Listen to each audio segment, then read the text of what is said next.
example, we were reading Fences by August Wilson, and it was just that whole analyzing how the father's actions and how his relationship influenced everything that had happened to Corey, his son.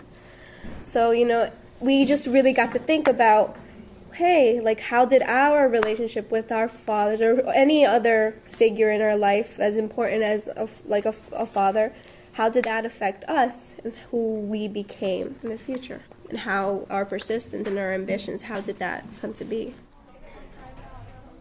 All these fictional works, every single character has some trait that's basically are the essence of human nature, and once you figure that out, it's really easy to connect to them because it's like they have the same trait that you have, even though sometimes you don't show it because you're like, in a way, I'm somewhat like them, and I would probably do something like that too if I was in a situation.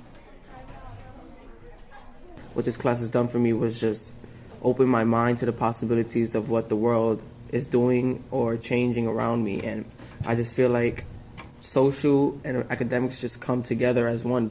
I just take what I learned through this class and apply it to everyday situations now. This class changed what morals and ethics that I thought was wrong and right. There was this book that we read that really changed how I thought. It was called Ruined by Lynn Nottage. And the main character, she was running a brothel, which when I first read it, I was like, why is she doing that? Like, she's reinforcing the patriarchy. But as I read it, she was doing the right thing because that was her way of undermining the patriarchy and giving these women a safe place to stay in. Made me open my eyes more to the world.